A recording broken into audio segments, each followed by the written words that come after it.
अगर आप हनुमान जी के भक्त हैं तो आपको मैं बहुत ही शक्तिशाली हनुमान जी का एक मंत्र बताता हूँ जो कि आपको हर जगह पे काम आएगा, आपके हर बिगड़े हुए काम को बना देगा। अब सबसे पहले तो आप संस्कृत में उस मंत्र को सुनिए, फिर उसका अर्थ समझिएगा, फिर उसका उपयोग सुनिएगा।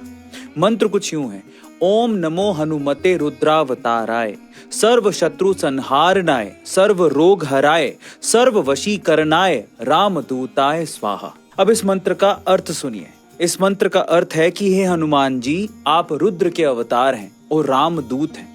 हम आपसे प्रार्थना करते हैं कि आपकी कृपा से हमारे सभी कार्य में सफलता और कीर्ति प्राप्त हो। ये इसका मतलब है। मंगलवार को हनुमान जी की आराधना के बाद इस मंत्र का जाप करने से रोग, संकट और शत्रुओं का भय सब दूर हो जाता है। और अगर आप हनुमान जी के भक्त हैं तो कमेंट सेक्शन में जरूर लिखिएगा जय हनुमान।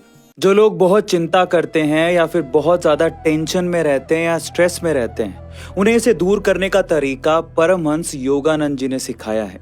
1924 में प्रकाशित उनकी किताब साइंटिफिक हीलिंग एफर्मेशंस के इन 3 एफर्मेशंस के जरिए आप चिंता और अवसाद को पूरी तरीके से दूर कर सकते हैं। आप इस रील को सेव कर लीजिए और इन एफर्मेशंस को बार बार सुनिएगा। सबसे पहली एफर्मेशन: मैं आराम कर रहा हूं और सभी मानसिक बोझों को एक तरफ रख रहा हूं, जिससे भगवान मेरे माध्यम से अपने संपूर्ण प्रेम, शांति और ज्ञान को व्यक्त कर सके। दूसरा, मैं अपनी इच्छा से जो ईश्वर से प्रवाहित होती है सभी परिस्थितियों में शांत और धैर्यवान रहूंगा। मैं अनंत प्रकाश में डूब रहा हूं और ये मेरे अस्तित्व के हर कण में व्याप्त है।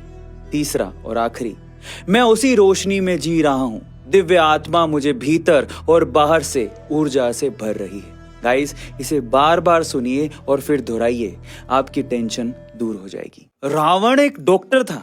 एक पुस्तक मिलती है रावण की रची हुई, अर्क प्रकाश। सारी जड़ी बूटियों का रावण को ज्ञान था और वो जानता था कि सीता पति वियोग में शोक में रहेगी, इसलिए उसने अशोक वाटिका में सीता को बिठाया। अगर वो चाहता तो वो अपने महल भी तो लेके जा सकता था। अशोक वृक्ष हर तरह के स्त्री रोगों का उपचार कर सकता है, ये रावण को पता था। आज भी जो स्त्रियों के रोग है ना, उसमें अशोक वृक्ष और उनकी पत्तियां काम आती हैं। अशोक के पत्तों से ही दवाइयां बनाई जाती हैं। अशोक वृक्ष की छाया में आज भी आप किसी स्त्री को बिठा दो तो उसके 50 स्त्री जनित रोग दूर हो जाते हैं। और तो और रावण के नाम से एक दवा भी आती है, प्रताप कमलेश्वर रस। ये महिलाओं की डिलीवरी में दी जाती है। ये डिलीवरी में होने वाले रोगों की दवा है। अब ये सब चीजें मैंने कौशिक जी के पॉडकास्ट में सुनी थी, जहाँ एक आयुर्वेदिक डॉक्टर आए थे जिन्होंने ये जानकारी दी थी। सोचा आपसे शेयर कर दूं, अच्छा लगा था इसीलिए।